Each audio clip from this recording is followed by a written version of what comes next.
Allahumma salli wa sallim wa barik ala nabiyyina Muhammad wa ala alihi wa ashabihi ajma'in. Amma ba'd fa inna asdaqal hadithi kalamullah wa khairal hadi hadi Muhammadin sallallahu alaihi wasallam wa syarrul umuri muhdatsatuha wa kullu muhdatsatin bid'ah wa kullu bid'atin dhalalah wa kullu dhalalatin finnar. Bapak-bapak, ibu-ibu dan saudara sekalian rahimani wa rahimakumullah. Alhamdulillah, tiada bosan kita panjatkan rasa syukur kita kepada Allah Subhanahu wa taala. Dengan nikmat-nikmatnya kembali kita bisa berkumpul bertatap muka bersama-sama mempelajari hadis-hadis Rasulullah sallallahu alaihi wasallam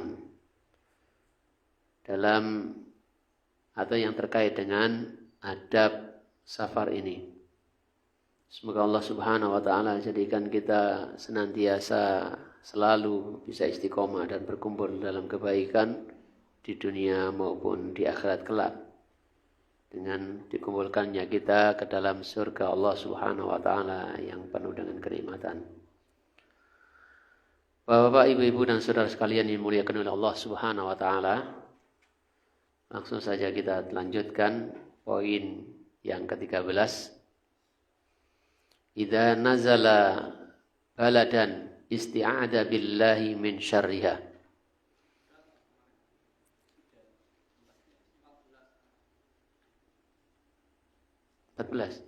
Jadi 13 Pak Sultan. Ya wis kadung.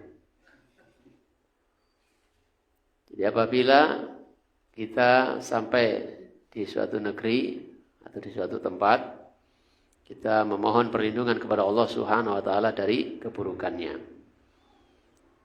Rawah Muslimun diriwayatkan dari Imam Muslim dari Khawlah binti Hakim As-Sulami radhiyallahu anha, ia berkata, sami'tu Rasulullah sallallahu alaihi wasallam yaqulu, aku pernah mendengar Rasulullah sallallahu alaihi wasallam beliau bersabda, man nazala manzilan, barang siapa yang sampai di suatu tempat,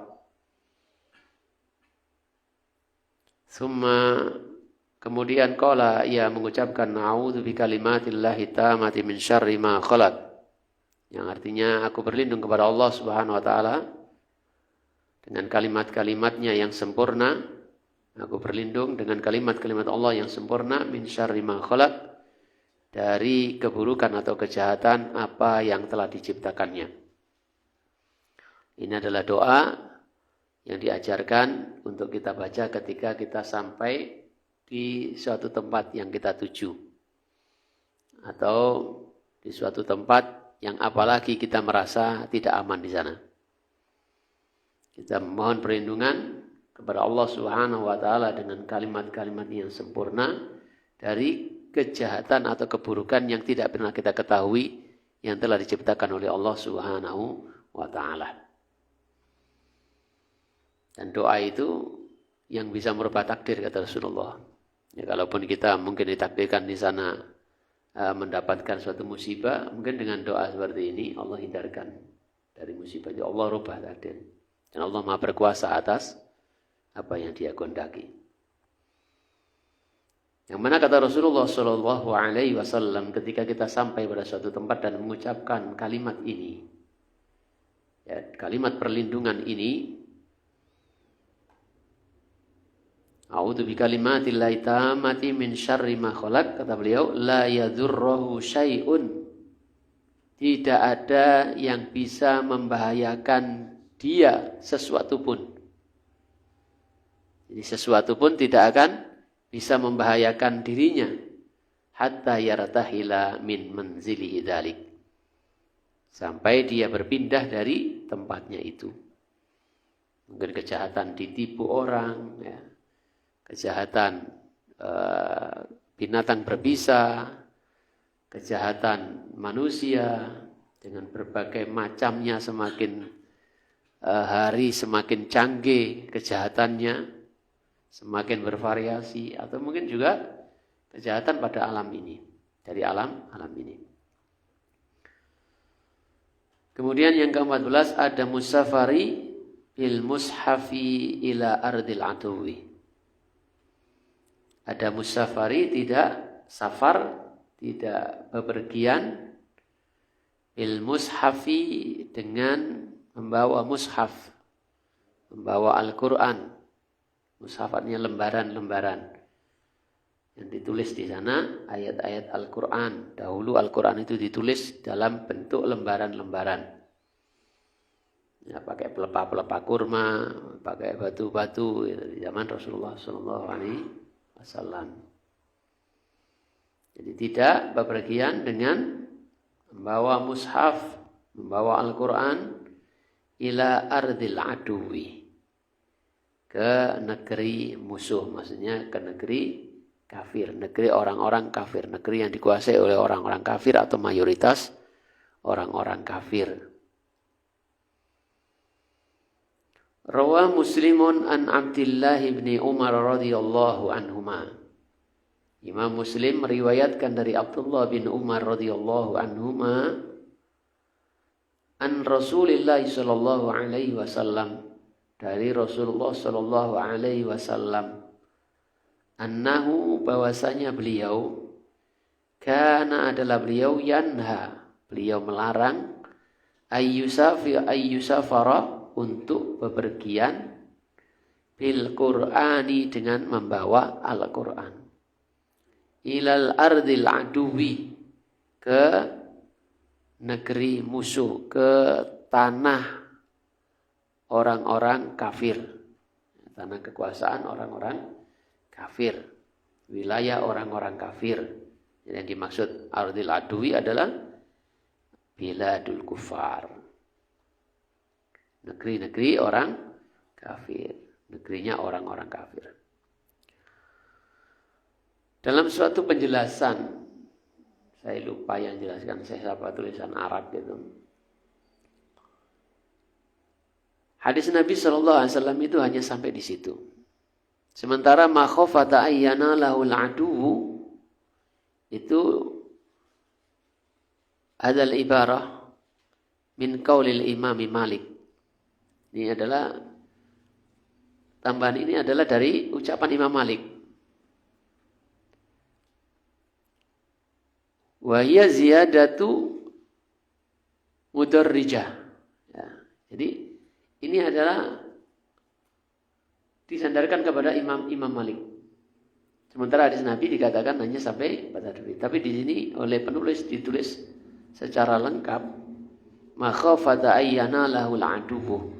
Karena khawatir, makhafah, khawatir, takut, ayyana lahul adubu, Al-Quran itu dirampas, diambil oleh al-adubu, oleh musuh, orang kafir. Ya, bagaimanapun orang-orang kafir sampai dikatakan musuh, ya karena mereka memang selalu memusuhi kaum muslimin. Allah Subhanahu wa taala sebutkan orang Yahudi dan Nasrani dalam Al-Qur'an, walan tardu ankal yahudu walan nasara hatta tattabi'a millatahum. Dan orang-orang Yahudi dan Nasrani tidak akan ridho, tidak akan rela sampai kepada kalian hatta tattabi'a millatahum, sampai kalian mengikuti milah-milah mereka, mengikuti ajaran-ajaran mereka. Dan tidak kalah pula permusuhannya dari orang Yahudi dan Nasrani, orang-orang musyrik. Makanya kita mendapati di mana saja kaum muslimin minoritas, maka masyarakat muslim, kaum muslimin selalu tertindas. Di Myanmar ada Rohingya, di India ya, ada Kashmir, atau sekarang kemarin-kemarin ramai juga kaum muslimin India. Ya. Dengan kepemimpinan partai pemenang saat ini, ya, benci dengan Islam. Di mana saja, Palestina, ya. Palestina orang-orang Yahudi, ya. Orang-orang Hindu, orang-orang musyrik seperti di India, orang-orang Buddha di Myanmar, sama saja. Ya, mereka itu adalah orang-orang yang memusuhi kaum muslimin. Bapak, ibu-ibu dan saudara sekalian yang dimuliakan oleh Allah Subhanahu wa taala. Itu di zaman dahulu. Ya, jadi ilatnya itu karena khawatir itu dirampas musuh. Sementara di zaman kita ini justru ayat-ayat Al-Qur'an atau Al-Qur'an itu sendiri dicetak juga di negeri-negeri orang kafir. Dan bahkan mereka sendiri juga mempelajari membacanya. Orang-orang orientalis membaca Al-Quran. Orang-orang kita dalam rangka mendakwai mereka juga kita hadiahkan Al-Quran. Karena Al-Quran sekarang ini Masya Allah banyak sekali. Ya, melimpah sekali. Kalau dulu kan hanya terbatas. Ya, ketika dibukukan juga tidak banyak. Maka larangan ini terkait dengan ilatnya. Jadi adalah hadis ini muqayyad bi'illatin. Terikat dengan sebabnya, yaitu wa ya khasyatu antana lahu aidil aduwi fayahinuhu. Jadi hadis ini terikat dengan sebabnya, dengan ilatnya. Kenapa kita tidak boleh membawa Al-Quran itu di negeri-negeri kafir? Karena kekhawatiran Al-Quran itu akan dirampas oleh mereka, akan diambil oleh mereka. Selain itu, bagi kita sekalian ini, orang-orang kafir itu najis. Tidak layak untuk memegang Al-Quran. Al-Quran yang kita sucikan, kemudian jatuh ke tangan mereka, dipegang mereka, dibakar oleh mereka. Itu dahulu seperti itu. Sementara Al-Quran sangat terbatas. Berupa mushaf dan sebagainya. Atau dibukukan sangat terbatas. Maka kita menjaga Al-Quran dengan tidak membawa Al-Quran tersebut ketika kita bepergian ke negeri musuh. Khawatirnya seperti tadi. Sementara di zaman kita ini, kekhawatiran seperti itu atau ketakutan seperti itu sudah tidak ada. Kenapa? Karena Al-Quran sendiri banyak tercetak di negeri-negeri kafir. Mungkin di Amerika juga Al-Quran dicetak dengan terjemahan bahasa Inggris, bahasa mereka. Banyak dicetak. Sehingga yang mampu orang-orang kafir lakukan sekarang ini bukan menghabisi Al-Quran. Al-Quran tidak akan habis. Atau membakari Al-Quran. Atau melecehkan Al-Quran. Ya itu yang mampu mereka lakukan. Bakar Al-Quran di hadapan kita.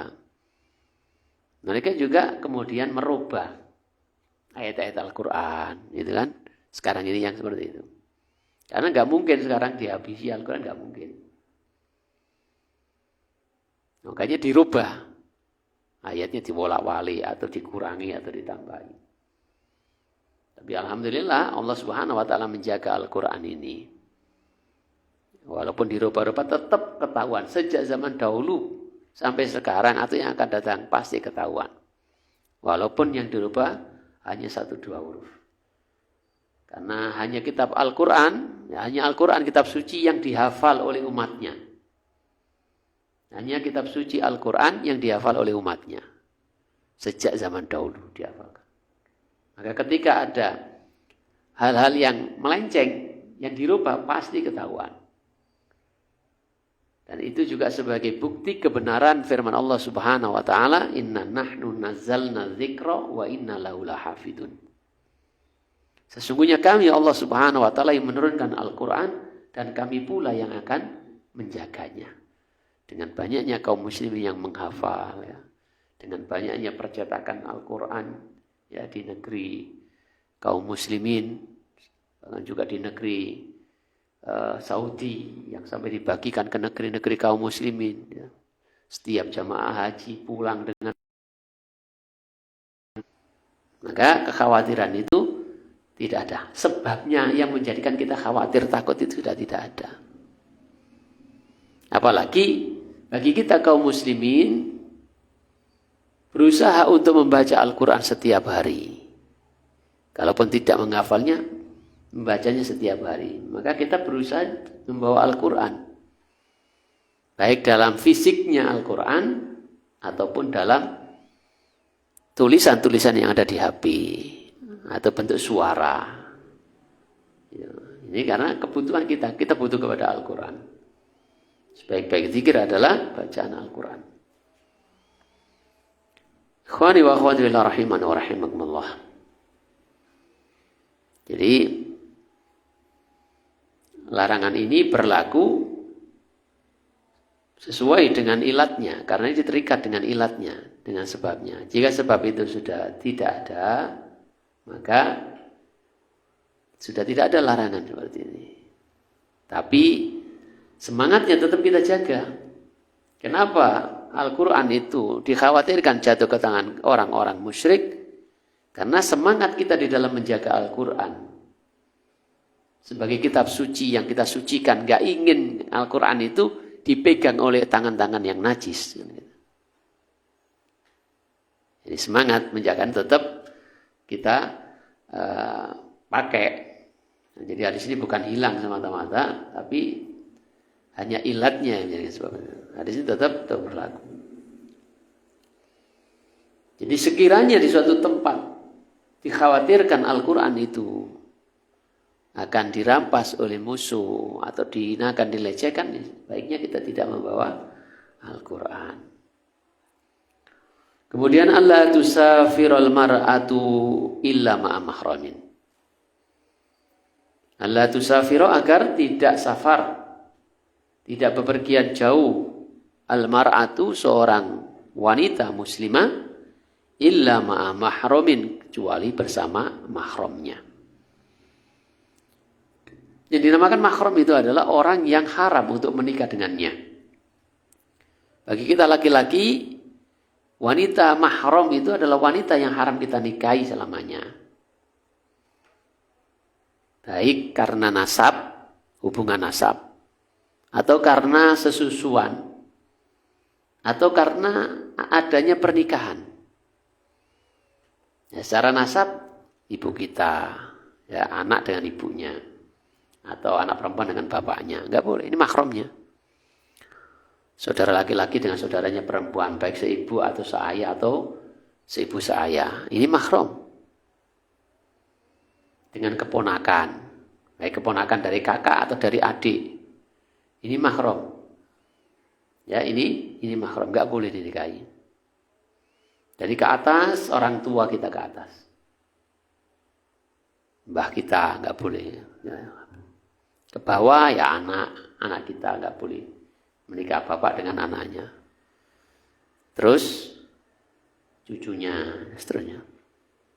Ke samping ya saudara, ponakan, gitu. Itu mahram. Jadi seorang ponakan dengan bibinya atau dengan pakdinya, atau perempuan dengan pakdinya, dengan pak lie, enggak boleh, itu mahram. Karena sesusuan ini juga menjadi mahram. Enggak boleh menikah dengan ibu susu, dengan saudara sesusu, dengan anaknya saudara sesusu keponakan. Enggak boleh. Dengan adiknya ibu susu, ya enggak boleh. Ini mahram karena sesusuan. Ini karena pernikahan, karena kita menikah dengan seseorang wanita, maka kita haram menikah dengan ibunya. Nah, dia mahram dengan bibinya selagi kita masih dalam ikatan pernikahan. Tapi kalau sudah cerai, boleh kita menikah dengan bibinya, dengan adiknya mertua atau kakaknya mertua. Boleh. Mbaknya mertua. Ya tua kuno. Ya gak apa-apa nek gelem. Artinya itu bukan mahram, bukan masalah tua nom, itu bukan mahram. Tapi kalau masih dalam ikatan dengan ponakannya, maka bibinya itu nggak boleh dinikah. Jadi kalau seorang menikah dan sudah didukhul, maka nggak boleh dinikahi. Ya, ibunya, mertuanya nggak boleh dinikahi. Termasuk mbak ini. Saudara istri bukan mahram. Ya, bukan mahram. Jadi kurang lebih seperti itu yang dinamakan mahram. Jadi tidak boleh seorang muslimah pergi jauh, ya safar tanpa mahram, tanpa ditemani oleh mahramnya. bapaknya, anaknya, ya, saudaranya, gitu. Pamannya, ya, Pak Le atau Pak D-nya, gitu. Atau ponakannya, atau suaminya, gitu. Atau anaknya suami, mahram ya. Ya, kalau sudah didukhul. Qala Rawal Bukhari, Imam Bukhari meriwayatkan an Ibnu Abbas radhiyallahu an, dari Ibnu Abbas radhiyallahu an, qala, ia berkata, qala Nabi sallallahu alaihi wasallam, telah bersabda Nabi sallallahu alaihi wasallam, la tusafir al-mar'atu illa ma'adhi mahramin. Tidak boleh safar, tidak boleh bepergian jauh. Al-mar'atu seorang wanita. Illa kecuali ma'adhi mahramin, kecuali bersama mahram dia, ya, kecuali dengan mahramnya. Wala yadkhulu 'alaiha rajulun, wala, dan tidak boleh yadkhulu masuk 'alaiha kepadanya, kepada seorang wanita, rajulun, seorang laki-laki. Seorang laki-laki illa wa ma'aha mahramun, kecuali bersama wanita tersebut ada mahramnya. Faqala rajulun, faqala, lalu berkatalah seorang laki-laki dari sahabat, ya Rasulullah, wahai Rasulullah, inni uridu, sesungguhnya aku ini pingin atau punya karep, an akhruja fi jaisin kada wa kada, an akhruja, untuk keluar, fi jaisin, dalam sebuah pasukan, kada wa kada, pergi ke sini ke sini. Wa mraati turidul hajj, wa mraati, sementara istriku, turidul hajj, ingin haji.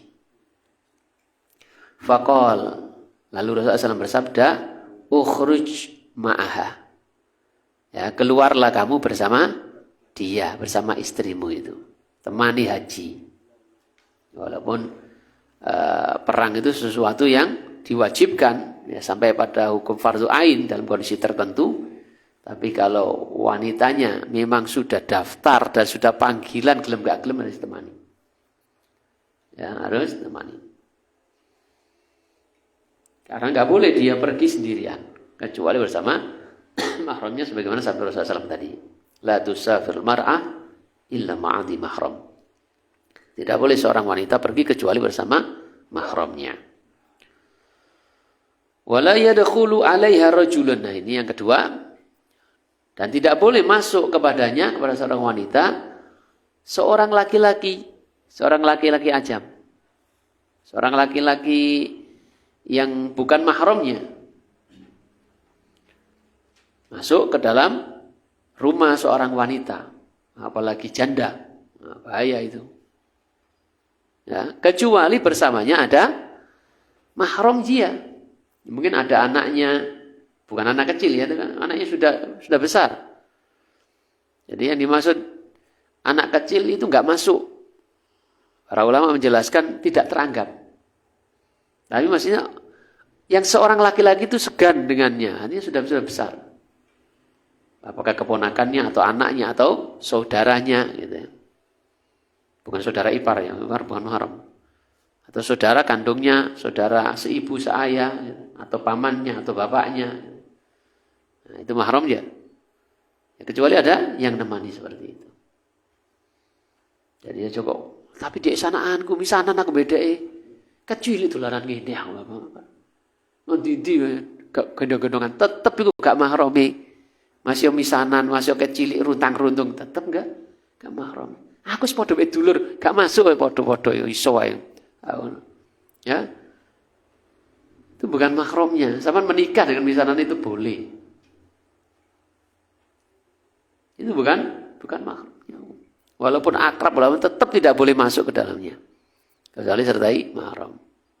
Bahkan justru yang demikian ini, misanan apa ya, atau keluarga suami ini, justru malah bahaya. Kenapa?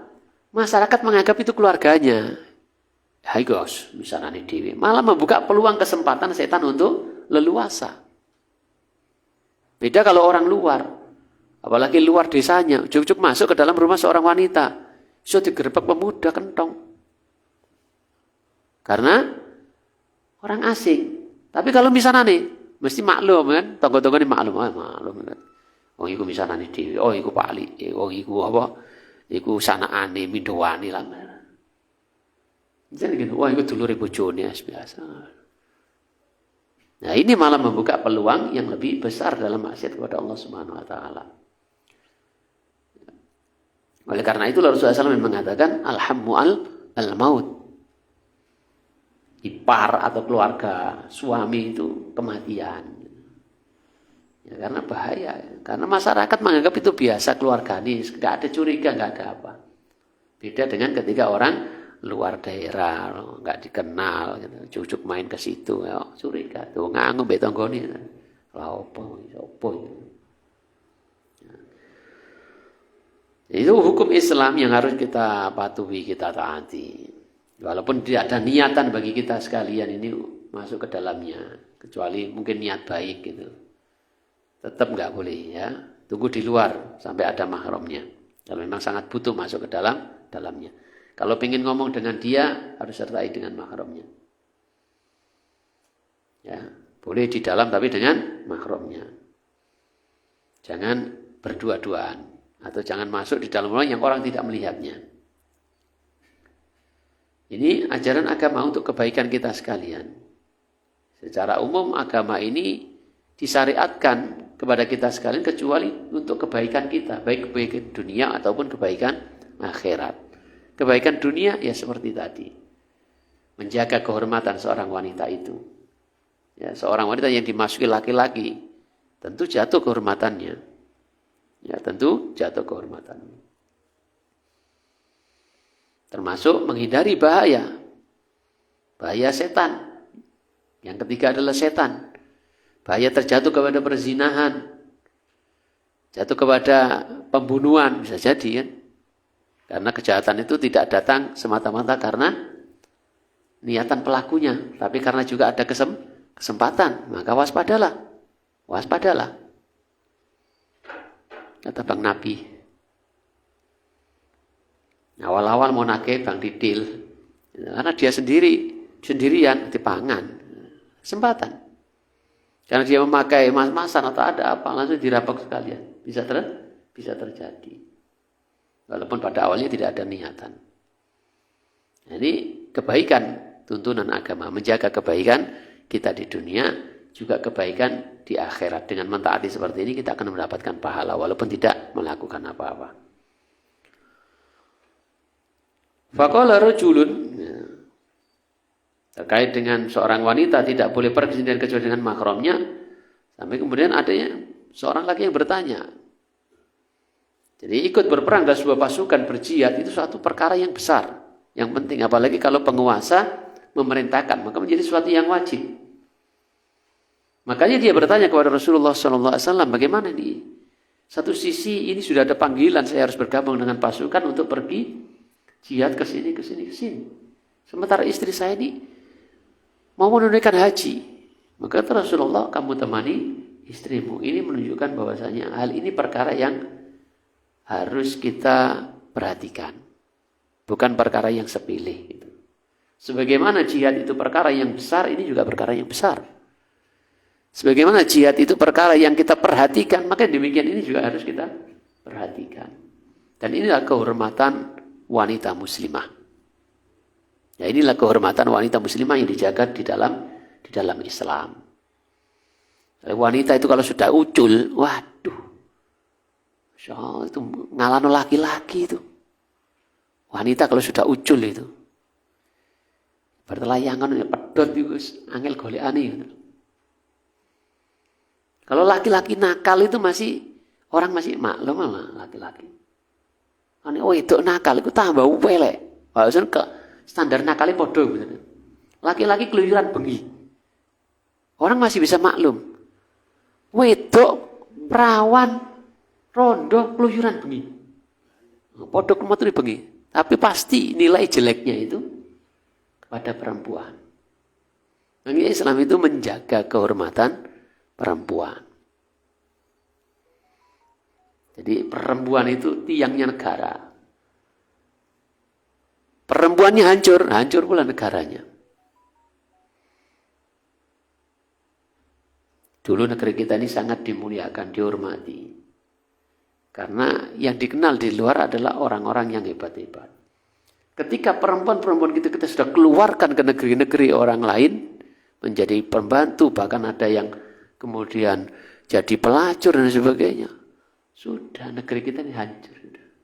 Gak ada hormatnya, ya, yang seperti dahulu kala.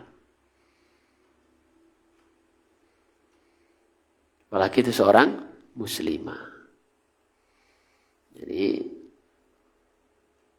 aku gak nyinggung sama-sama ya. Gak tersinggung. Bojoku jeneng Malaysia aku udah ngono. Kita belajar bersama-sama. Jadi sebagaimana perkara jihad itu perkara yang besar, perkara yang penting, maka sudah seharusnya kita memberikan perhatian yang besar kepada masalah ini.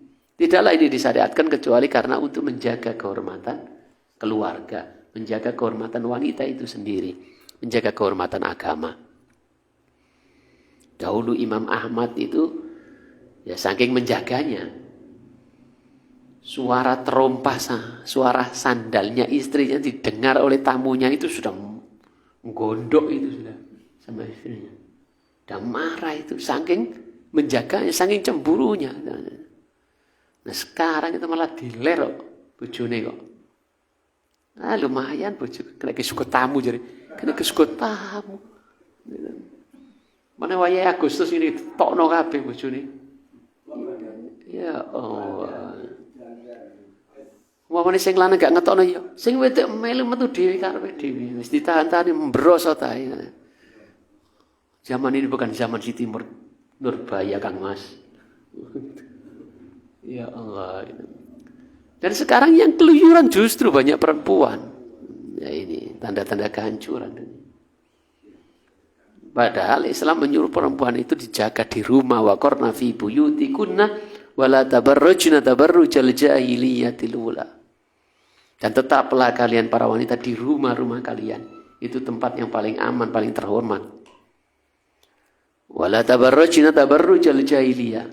Dan janganlah kalian berhias, bersolek sebagaimana orang-orang jahiliyah dahulu berhias, bersolek. Bek bojone ora tau berai, pang wis metu berai ini sapa? Ya tenan berai sapa iki. Nek ditakon berai sapa sampean? Ya aku iki jaga sampeyan Mas sawangane kok bojone kok welek nang jaba kan sampean sing ngisin. Nah gitu. Alasane ono wae gitu. Yes, ngono ku ya imbang lanang mbek wedok kadang-kadang ya muga padha wae ngono iku. Joget nang ngene apa TikTok ngene apa ya Allah. Kadang-kadang wis jilbaban wis cadaran lenggak. Kadang-kadang sing dinyanyine selawat nek piye gitu. Ya, seperti itu. Sing lanang saiki sing wedok akeh. Jadi itulah zaman kita, zaman yang penuh dengan fitnah. Yang kata Rasulullah, tidaklah aku tinggalkan suatu fitnah yang lebih berbahaya bagi seorang laki-laki daripada fitnahnya wanita. Gitu. Makanya cari koncoku wingi sing ngejak melu daura iki. Cari kondah aku ngene, Pak. Aku iki wis wajib saat poligami. Jadi ketika saya omongin masalah gitu, sampean kok mogono motor iku ngono-ngono wae. Padahal sapi dengai poligami. Kok ngebet tenan ya. Terus ngopi barengan aku nang tak alasannya wajib tenan aku. Kaya kok kebelet tenan iya ta wajib tenan aku. Iya wis panjenengan percaya sampeyan ya cek enom ganteng. Ya duwe akeh. Ya pantes lah. Ora wong sitok loro sing godak sampean gitu. Karena godaan itu jadi wajib. Wa ana wa billah rahimani wa rahimakumullah. Kita lanjutkan. Tuh, undi mau. 16 ya. Toleran di sini. Somben? Ya, ben gak talu-talu. Ya sudah, kita selesaikan sampai di sini. Mudah-mudahan mudah-mudahan apa yang kita sampaikan, kita baca bersama-sama, bisa kita ambil faedahnya, dan semoga Allah Subhanahu wa Ta'ala menjaga kita sekalian dari syahwat, dari syubhat, dan dari apa lagi Pak Sultan? Sehingga hati kita tetap menjadi hati yang selamat. Ya. Subhanakallahumma wa bihamdika asyhadu an la ilaha illa anta astaghfiruka wa atubu ilaik. Assalamualaikum warahmatullahi wabarakatuh.